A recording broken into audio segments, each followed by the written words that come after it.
Can you talk a little bit about your background and how you became the CEO of the DHA? Yeah, absolutely. So I started my career here 25 years ago, believe it or not. Okay. I went to Oklahoma State, graduated there with a bachelor's in public administration.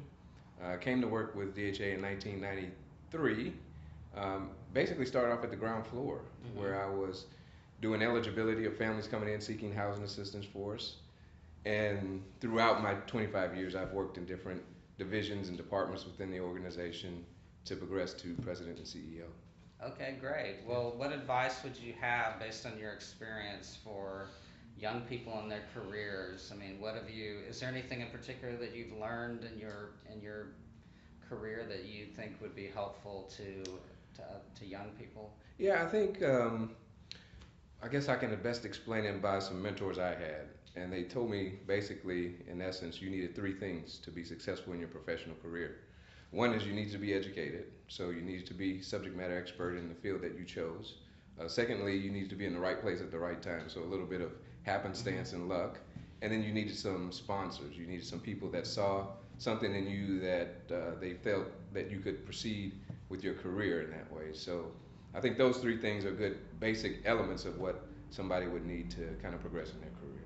And you have to have people that want to give you an opportunity to show the abilities that you have, and you have to be willing to lean in on areas of responsibility that may not be your direct responsibility in the job that you're currently in. As an example, there were situations in various facets of the operation that I would see issues with or Mm-hmm. opportunities to improve our workflow processes, and I would offer up those ideas and suggestions. Some of them higher ups took and ran with, and we implemented and we improved in areas of operation. Some they didn't, but you can't take that as, well, I can't proceed in my career. You just have to continue to try to hone your own skills and have people that are in positions of responsibility to kind of take you under their wing and show you the ropes and use that as a move forward in your career. What is the primary role of the Dallas Housing Authority, and what kind of relationship do you have, like with other local governments, like the city of Dallas? Yeah, so the city of Dallas' role and responsibility is basically limited. The city ordinance created in 1938 of March actually formed the Housing Authority to address the low-income housing families that were in need of affordable housing.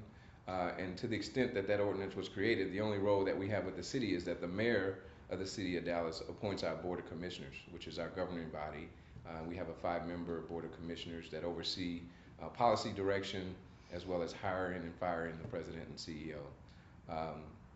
Outside of that, that's the limited scope that we have directly from oversee or responsibility of the city governance with the agency.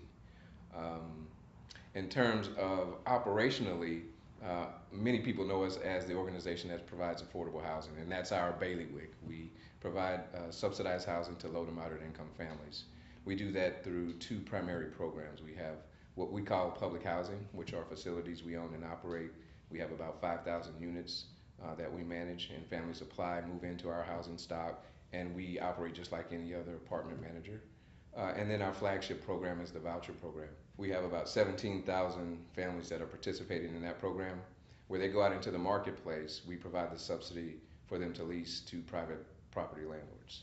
Oh. Yeah, near term, we're doing a lot to be more proactive in how we advocate for the position that we hold as an administrator of affordable housing. We are recasting who we are as an organization, all the way to brand and logo redesign, so that we are more reactive to what's happening in the marketplace in terms of the jurisdictional operational area. Many people don't know that we cover 7 counties Mm-hmm. in the North Texas area, not just Dallas. And so we've repositioned the name of the organization so that we're more reflective of the services that we provide that cover that 7 county jurisdiction. Um, we're also looking at enhancing our technology. We just launched a new software platform. Um, Many of our families go through our processes as well as our business partners in terms of private market landlords. And a lot of comments I hear is that your processes are too bureaucratic, too much red tape. Mm-hmm. And so we've switched to a software platform that many private market property management firms use, which is Yardi Voyager 7, that we think will really enhance how we do our business. And so that's a short-term goal to be more um, proactive in how we administer the program and more business savvy in working with our business partners. Um, from a long-term strategy, we're always trying to create new affordable housing units. And we aren't getting any money in terms of additional funding from the federal government. I'm sure, as you know, the domestic federal budget is declining. And so we're having to create new partnerships with private developers and how we actually create affordable housing. And so we'll be doing a lot from a real estate development side with working with private market developers that are building multifamily, that want to partner with the housing authority to potentially provide incentives for them to provide affordable housing for the families we serve, which we think will be very important because, again, we aren't getting new money from the federal government to build units or create units, so we have to partner with the private sector to help us fill that gap. Yeah, so do you get federal funds for basically your operational budget, is that Right. right? And then you also perhaps get some funds to build public housing units? We don't get any money to build public housing units. We get a formula allocation from our federal sponsoring agency is the U.S. Department of Housing and Urban Development. On our public housing side, we get about $14 million per year to operate the public housing portfolio. And then, of course, we charge our residents a percentage of their income toward rent, and that's also included as revenue to operate that program. And then on the voucher side, we get what is called the Section 8 housing assistance payment, and that's a pass-through where the federal government pays us to pay private market landlords, and we're paying about $13 million per month to private market landlords to provide housing assistance for our families. So I assume the government, there's a budget for instance, the voucher program. And obviously not everyone who qualifies for a voucher can get a voucher. Exactly. At least that's the way I understand the way it works. And in some cases they have trouble using the vouchers because not all landlords accept them because they don't necessarily have to accept them, right? I mean, Correct. And so how do you decide basically who gets a voucher? I know there's some kind of a waiting list. Yeah. It's not really clear to me how all that works. Yeah, so families that are in need of affordable housing assistance would apply for the program, for the voucher program when it's open. We have waiting lists that families fill out a pre-application for. And then for us, we do a lottery and we'll randomly select families off of the waiting list to go through an eligibility determination. And so we're making sure that they meet all the federal requirements as well as our local policies to participate in the program. But to your point, there are many more families that need our housing assistance than we can provide subsidy for. Right now, our waiting lists are closed, meaning we aren't taking any new families into the program because we don't have funding. We're obligated fully with the current federal funds that we have to administer the program, and so we aren't taking any new families that need affordable housing assistance, which is something that is very concerning.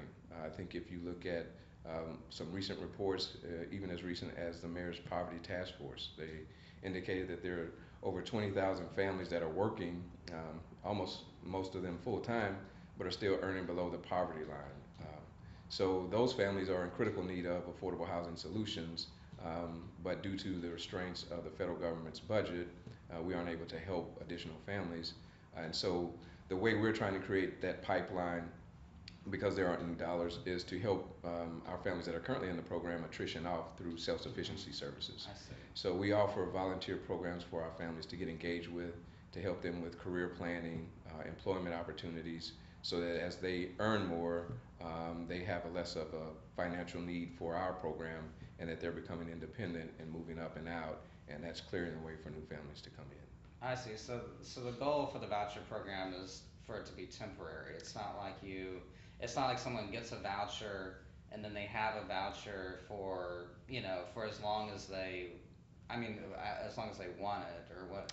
In other words, the opportunity for new people to come into the system would be from old people attritioning off the system. Yeah, Is that right? that's correct. But right now, the federal government doesn't have term limits from a statute perspective of how long a family can receive assistance. So as long as they're in compliance with the federal requirements of the program and, again, our policies, they're eligible to continue through the housing assistance elements that we offer, unless they get to a point to where they're paying the full amount of the contract rent in the private market, and then they have 90 days from that point. If they're paying the full contract rent, and families pay roughly 30% of their adjusted income toward rent for their contribution, then they graduate from the program. But there's no specific term limit in terms of how long a family can be on the program currently. So given the fact that you have these waiting lists and not everyone can get access to affordable housing, what does that mean for the city of Dallas? I mean, do you have any suggestions or ideas for people who are, in this situation where they don't have enough income to afford rent in Dallas, which I imagine is a large population of people? What ideas or suggestions might you have for them? Yeah, so there are a number of different programs that are out there. Still not enough to cover the demand. There are low-income housing tax credit units where families can apply directly to those various apartment complexes because the federal government, through a local state organization, has provided funding to administer the tax credits. And those properties have their own separate waiting lists, so families can apply there. I think what will also be impactful is the city's new housing policy plan that they just approved last month, where they're going to target more succinctly resources that are impacting neighborhoods that are in transition, that will help families that are in those communities kind of get a foothold of resources where developers are coming in to develop in large scale to be more impactful. I think heretofore, a lot of the city resources has kind of been scattered, and so it hasn't had a volume impact. But hopefully, with the new housing policy and organizations such as ours and other developers, the private sector coming on board, that we're able to create new units for families that are workforce housing type. So hopefully, we see more of that in the coming months and years. So you think that the city of Dallas's plan is a good plan? Were you consulted on the plan? Yeah. Were you involved in its formulation? Yes. As an organization, we participated in the formation of that. While it is a city-sponsored initiative, we were a part of the discussions in the formation of how that policy came about.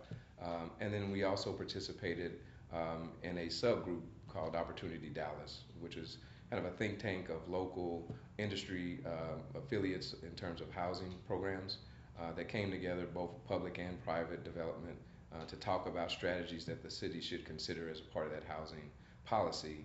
And many of those recommendations were incorporated into the city's final policy plan. The proof will be, though, in the implementation strategy, right? So we have a broad context of how the funds should be invested and how to leverage and maximize the use of those funds. But now we're at a point of actually mapping out the logistics and the implementation and the deployment of that. And so we'll see over the next 12 months how the city sticks to that plan to format the deployment of those funds that it's receiving from the federal government. Okay, great. So as little as 12 months, you think we can see? I think you'll start to see start to see an impact. Yeah, because they have responsibilities because these are home and CDBG funds that they're administering. So there are certain timelines that they have to obligate and expend funds. So I know that they've already created some implementation strategies in terms of the deployment of those funds with how developers can apply for certain documents that they have to receive from the city if they're going to get city funds, which would be CDBG or home funds. And so I've already seen some of the application processes that they're working on now. So as developers come up and start seeking monetary contributions from the city or abatement, then there are processes that the city's already developing for them to do that. How does the economy of Dallas impact your ability to deliver on your mission? Because on the one hand, a rising economy creates more opportunities for people, but maybe not the opportunities for the people that you're serving. On the other hand, the better economy results in higher rents. I know rents in Dallas have gone up fairly dramatically in the last, 5 years, I guess. And so up 40%, actually. Up 40%, yeah. And 40% is, if you're struggling, 40% is a huge number. And renters in particular have very little leverage on the homeownership side. I can see the expense being taxes, Hmm. taxes going up. Hmm. But on the rental side, they have to recalibrate every Yeah. 6, 12 months or whatever the Yeah. case is. Right. So what is your opinion of how that impacts Well, you're your exactly right. It's a double-edged sword, right? So our local economy is booming. We see large corporations like Toyota and maybe even Amazon coming into our community, but it is challenging for our families that are workforce housing type families that are in need of affordable solutions because the demand is being penetrated by those new families coming into our marketplace, and so what we're seeing is families that are receiving a voucher are having a very difficult time of actually finding units in the marketplace. We can issue 100 vouchers to families, and it's one thing to have the voucher, but now you've got to go find a unit in the marketplace. And our recent track record has shown we've got about a 30% success rate. So many families are getting the voucher, but they aren't being successful because of the market contracting with the terms of availability of units, especially those at affordable rates that they can actually find. So to your point, it is very challenging for our families, and we're trying to do the best that we can with support services such as ICP or Inclusive Community Partners. They assist families with mobility services and trying to help them locate housing options, especially in high opportunity neighborhoods. And then they also offer security deposits and assistance with application fees to ease some of the financial burdens for our families that are looking for housing. But to your point, it is definitely a challenge for our families and for us because we don't have funds that would cover those kind of soft costs like application fees and security deposits. The funds that we receive are only allowable expenses for rental assistance. So it is a pressure on our families, and that's why it's important for us to find private market developers that are willing to partner with the housing agency to create new additional units. So it is up to those private property owners to decide if they want to accept a family that has a voucher. And so we're trying to be proactive to find some of those units for our families instead of them trying to search on their own. yeah. And one way that we're doing that is through what we call project-based assistance. Whereas many people know the voucher program, the subsidy is tied to the family. So family qualifies and becomes eligible for the voucher, and then they have the voucher in their hand. And so if the family moves to property A, and then 12 months later they decide they want to move for one reason or another, for job opportunities or being closer to a family or to a doctor, then they pick up and move, and that voucher subsidy goes with that family. What we have found to be a benefit to many developers is that if they're willing to project base a percentage of their inventory, we would put in an eligible family for the Section 8 criteria. And then if that family decides to leave, the subsidy doesn't travel with the family, it stays with that unit. We would just replace another family in that unit. And so that keeps market penetration in properties that are willing to accept that project-based assistance. So we're trying to work with developers that are amenable to that approach as well, and what we're finding is that many of them are. Is that somehow connected to the low income tax credit Not, program? not directly. It could be some developers that use the tax credit program also will do project basing, but not all of them in that form or fashion. That's a whole nother layering of approvals that you have to do that. But what we're finding is just property owners in the marketplace are willing to project-based units. In fact, we just recently published what we call a request for qualifications, and that is for developers that are currently out in the marketplace, private market developers that either have a business model of acquisition or new construction of multifamily units, and they want to partner with the housing authority to provide affordable units. And again, the value of having that project-based assistance is they can charge the market rent that they charge any other market tenant. The federal government through our program will pick up that market rent and then pay a portion of it, and then the family that is determined eligible will pay a percentage of that rent as well. So they aren't discounting the rent to accommodate that affordable unit. They're getting what they're charging market rate units, Right. but in fact they are just providing a unit for a family that's low to moderate income. And so we're finding many developers are willing to partner with us in that approach. And then just from a development side, we're also seeing that developers are willing to work with us from taking an ownership in the partner structure of the property that they may be acquiring or building, because we bring certain benefits to the table in terms of being a quasi-federal governmental entity. We have ad valorem tax exemption, and so many developers that are out developing, if they don't have us, they're paying taxes on the units that they own and manage. But if we come in and own the asset as a quasi-governmental entity, then the tax abatement is there. And so many developers are finding that very beneficial to them to partner with us in that way. The DHA plan that I read online shows that a huge number of people who are using the voucher program in the public housing are of African American background. Mm-hmm. So, I've been trying to turn that over in my head and understand that. Is that Yeah. simply a reflection of the economics of Dallas, or what? How do you attribute such a high percentage of African Americans in the Yeah. program? Yeah, I think it's a familiarity with the program and how it operates for that demographic. And we've got to do a much better job of firmly furthering the mission of our program, of getting out into communities that are less likely to apply.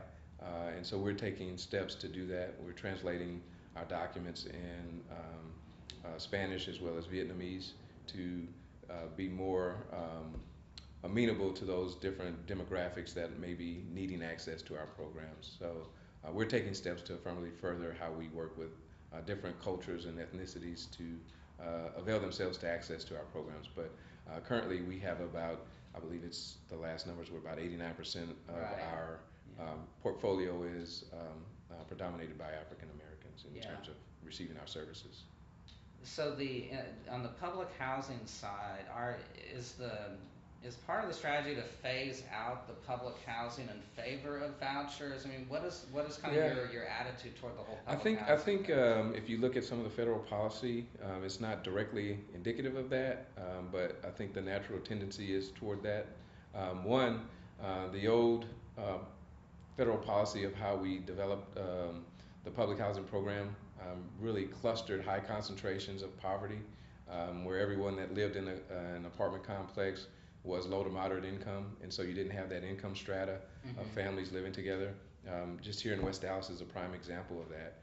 It once was the largest concentration of low-rise public housing in the country with 3,600 units. And so you can imagine when you have that high concentration of poverty all together clustered and that high concentration of units, that you're going to get all the social ills that come about with disinvestment of social services, lack of employment opportunities, and then crime and the other social ills that manifest.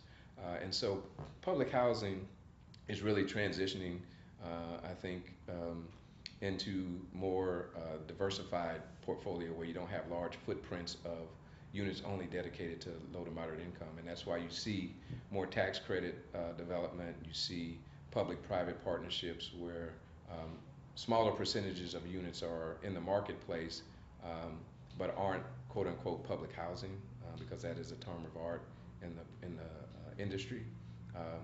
And in the public housing program, you aren't able to carry debt on the asset. So you see some of the older vintage of public housing that was built in the 60s into the 90s that are kind of getting to the end of their useful lifespan.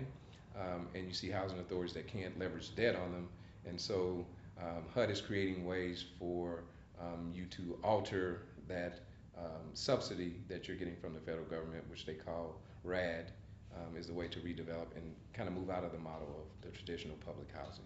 So how do you measure the success of your organization? What are there some metrics that you're looking at on a daily, weekly, quarterly, annual basis where you're really focused on that as kind of an indicator of how your agency is doing? Yeah, I think from a federal government standpoint, there are a couple of specific metrics that the federal government uses to measure housing agencies in the public housing and the voucher program, and that's FOS and CMAP, and those are 14 to 16 criteria that the federal government uses on the voucher side to determine how efficient you are in operating that program. And on the public housing side, it's 4 or 5 criteria that they use to measure how a public housing agency is effectively administering the program. But for us locally here, we look at, are our units occupied fully? Because we got a demand of families that are on our waiting list, so we want to maximize the availability of those units, and so we shoot for a 98% lease-up rate on all of our properties. We have what we call tenant accounts receivable. As I indicated a moment ago, for those properties we manage, our families pay roughly 30% of their income. And so we're looking for a 98% collection from the families that are paying rent to us. And then from a soft side, and what we talked about a minute ago about transitioning our families into self-sufficiency, we're looking to create opportunities where families improve their quality of life through education and employment opportunities.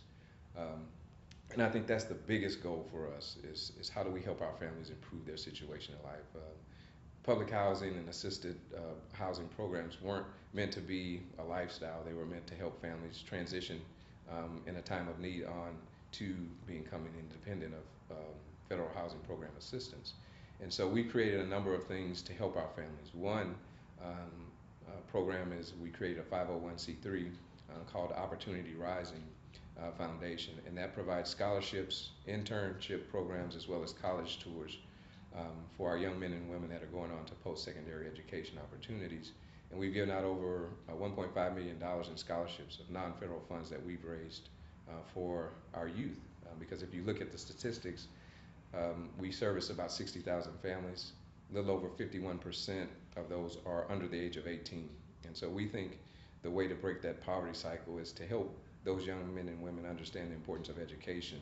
And so that's why we're so committed to giving them opportunities to do that. And that foundation helps us provide the financial resources for those kids that are dreaming about what they want to be, and we're just trying to help them realize that dream.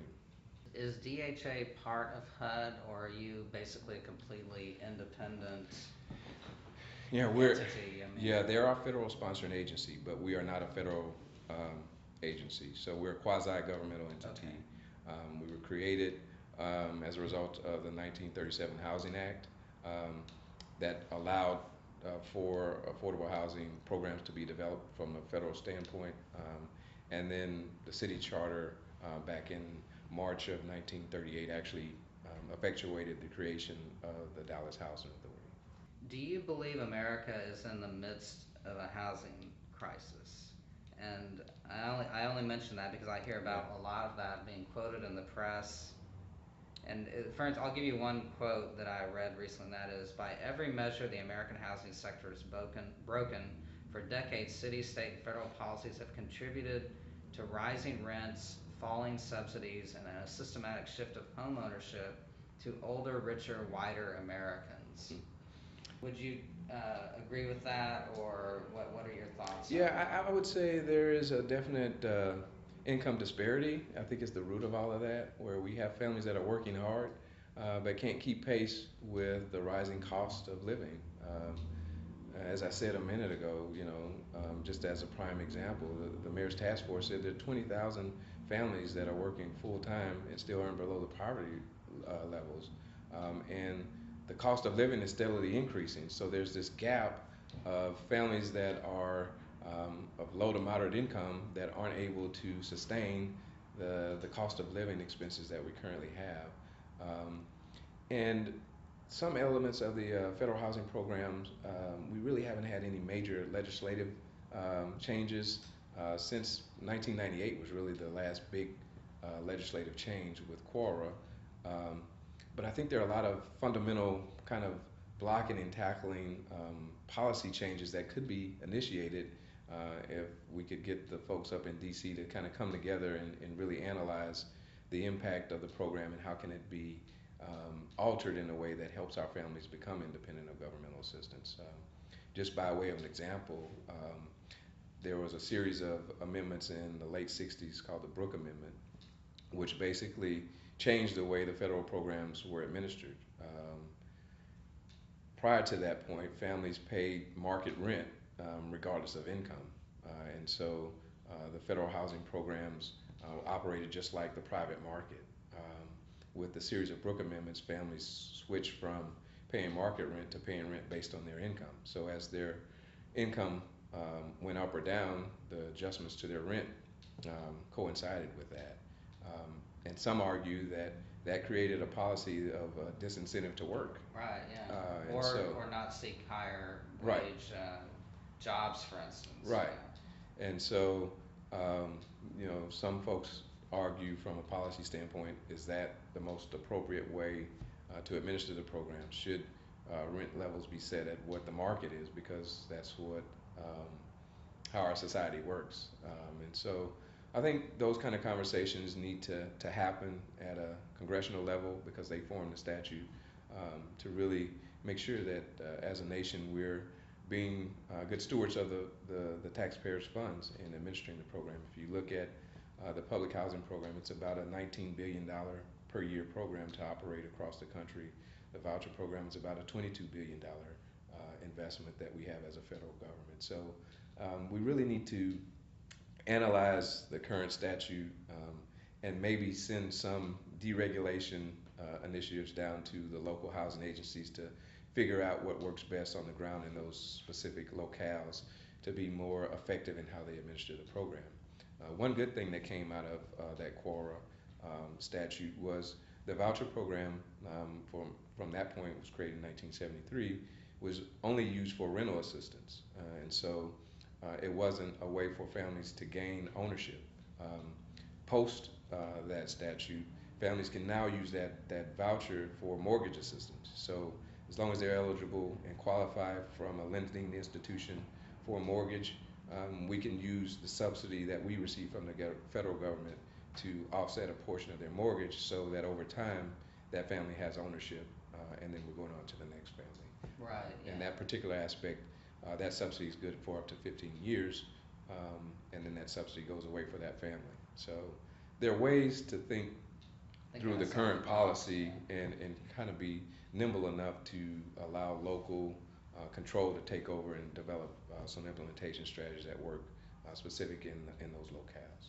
Yeah, so how often do people use their vouchers for home ownership? Is that a common thing? It's, I believe right now we have currently about 180 or so families that are using the voucher for home ownership, but the vast majority still use it for rental assistance. Right, it's kind of a mentality change to go from renting to owning, I would think. It is, and that is something that you have to prepare yourself for as a family.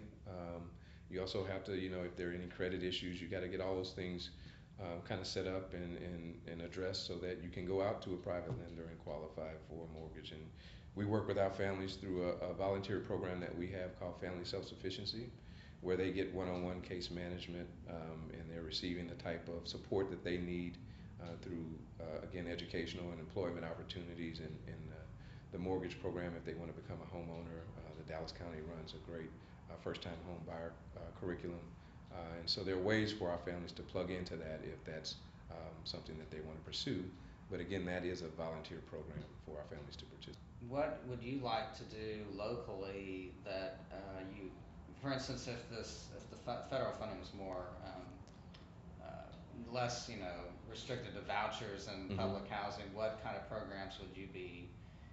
Are you thinking you'd be interested in implementing? Yeah, I don't know it's so much of the program aspect of it, but I'd really like to be more intentional in how we deal with the families that we're sitting across the table from. So right now, a high percentage of my salaries are paid to staff that are sitting across from the table of the family, and they're just going through the bureaucratic process of determining are they continuing to be eligible to participate in the program. So it's a lot of paperwork, a lot of bureaucratic processes to make that determination. I would like to streamline a lot of that and really have a conversation with that family about how can we help you achieve what career goals you have for yourself or your family, so that we are helping you to become independent of governmental assistance. Because again, we aren't going to get any new federal funds to help us create new units, so the best way that we can create those units is to try to work as closely with our families that are currently in the program to help them to gain the skills they need to become independent. So I would invest additional resources, not in different programs, but in terms of specific housing programs, but more so in the counseling of the family and how can we help you become independent.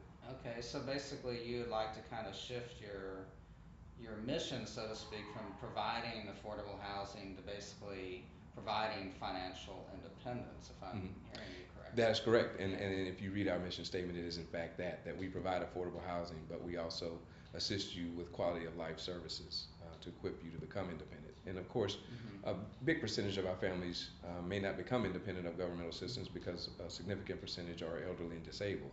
And for those families, they're going to be um, probably receiving services such as ours for an extended period of Right. time, and we understand that. But there is a good percentage of families that we think we can assist to become independent of governmental assistance. People, are they more likely to be public housing clients versus voucher clients because you need It's to have income to have a voucher? no, they both. Um, there's no hierarchy in terms of income strata or preparedness to become independent between the voucher program and the public housing program. Okay. They're all low to moderate income families that qualify. Um, in fact, most families prefer the voucher simply because they get to choose where they stay in terms of anywhere throughout the 7 counties that we provide housing assistance in jurisdictional operational area for, whereas in the public housing program, they can apply for site-specific properties that we own and manage, but that subsidy stays with that property. So if that family leaves, Hmm. then they're on their own. So many families like simply the voucher program because of the flexibility for the subsidy to follow them. Okay, great. Yeah. Do you think that we have about the right level of public housing at this point? Do you think it should be more or less?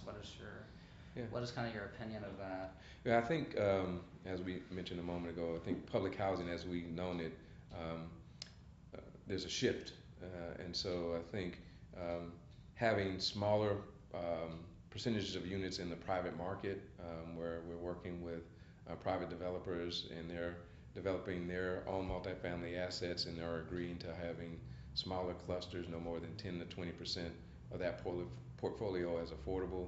Um, in my mind, that's a better way to go because you're um, not concentrating poverty in smaller pockets, but you're diversifying and having it across the portfolio. If you look at the situation in Frisco, where they were saying, they really haven't built enough workforce housing, and so they're having a hard time with filling jobs in the entertainment industry Hmm. to support Yeah. all the development that's happening up there. And so you're looking at families that are having to um, travel up from the inner parts of in the southern sector of Dallas up to Frisco, and it's cost prohibitive by the time you get there because we have really a lack of a mass transit system that would allow that Right. affordably. So Right. I think the way to go is to have these public-private partnerships where you're developing private market units, but you're setting aside smaller percentages of those developments for an affordability or workforce development component. Um, just at the southern sector, and what a lot of people don't want to acknowledge and admit, and it's difficult, is that we really live in a segregated city. Yes, Where absolutely. Yeah. south of 30 is higher concentrations of poverty and high concentrations of minority, and north of that is the opposite. Um, but then you look at the land mass. South of 30 is 60% of the land mass of the city, Yeah.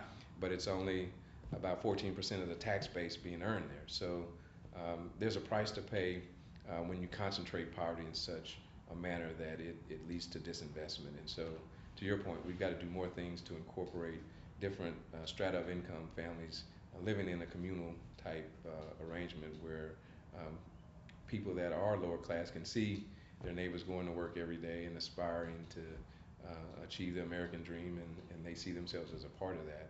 But it's hard when you're stuck in a highly concentrated, disinvested area of the city where you don't see that. Hopefully, we continue to see that growth of employers coming into our area, and hopefully, I know Amazon is kind of the latest large corporation that may relocate, and there may be some plans of some footprint of their corporation operating in South Dallas. I know they have a distribution center in South Dallas now. The inland port, I think, is a big potential employment opportunity. Um, the South Dallas Fair Park strategies and the redevelopment there, the The new bridge that's coming with the pedestrian bridge by the zoo, I think, is another opportunity. I know the mayor's working really hard, Mayor Rollins, on Grow South and some of the initiatives there. So the new golf course, of course. So I think there are kind of some things that are creating little hubs, and so we just need additional catalysts to help that development. And you see stuff happening here in West Dallas as a prime example. So then the attention turns to gentrification, and even in the housing policy plan that the city just adopted, they're looking at some indicators of trying to curb the ills of gentrification and tax abatement and those kind of things for people that live in neighborhoods that are transitioning and seeing investment, so that their taxes don't continue to rise, that they are abated or froze at a current level. So hopefully those things, as we talked about earlier on, that the policy statements are there from the city policy standpoint, but now to be into the implementation strategy to make sure that those things have teeth to what has been developed. I think so, and we want to be impactful in the programs we provide. We want the community to know the services that we have available, so that if they are in need, that they can access our program. But also for the families that aren't in need of our program, that we're showing them that we're good stewards of the federal resources that we do receive, and that we're implementing those programs in a way that maximizes the limited resources that we have. And so hopefully over the next 12 to 18 months, as we kind of rebrand the organization, improve our operational efficiencies of our program and workflow, as well as begin to develop more public-private partnerships with developers, that people will see a new DHA and want to come alongside of us and help us in those facets, as well as help us with helping our families become independent of governmental assistance. You'll see any new developments that we do, we partner with Head Start of Greater Dallas, as an example, to create a facility that allows our youth, the infants to 5-year-olds, to get that head start of education as a backbone to their upbringing, so that they stay on track with the educational attainment that they will need to become independent of governmental assistance. So there's a lot of ways for us to impact the programs and services that we have to make our families independent of governmental assistance. And so to the extent that we can find partners through Normal Citizens, we have the new foundation, like I mentioned, OpportunityRisingFoundation.org. Folks can log on to that, find out how they can volunteer if they want to help with mentoring services, or if they want to donate to the foundation to help with scholarship and internship opportunities or college tours. So we would ask the public to engage with us in a way that's impactful to change the trajectory of the families that are receiving services from our programs, so that they are independent of governmental assistance. Some of the videos of the youth Sure, that are sure. achieving some outstanding things, and these are just examples. They're like I said, thousands of kids. 60,000 people we serve, and over 30,000 are under the age of 18. So we really want to be intentional in creating every opportunity we can to help them in their life to become independent. If you look behind you, that's a $20 million investment with Major League Baseball, the Texas Rangers, and Toyota as a corporate sponsor. Field of Dreams, it's a Major League Youth Academy. They provide not only the athletics of baseball, but also mentoring and services to help them improve their quality of life. Toyota's helping the parents with job training for the skills that they would need to work for Toyota. And so we're really proud of that, but we're trying to create as many avenues to help our families get plugged into services and programs. Mercy Street, we work greatly with their faith-based organization that's been in West Dallas for a very long time. And we work with a number of different faith-based organizations at our properties to address that human condition, which is important. That the building you see just to the right actually has an indoor facility.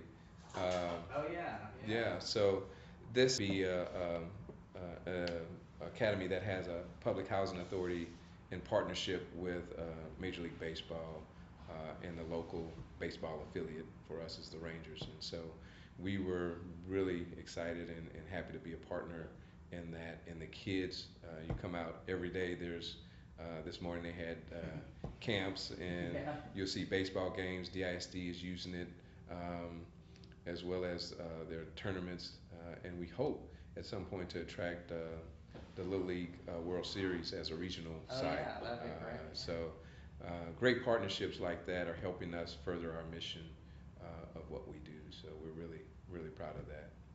Okay, great. Yeah. Well, I guess I'll turn this off. Again, thanks so Yeah, much for my pleasure. agreeing to meet me, and I think Yeah. it was a great interview. And Well, hopefully it's something you can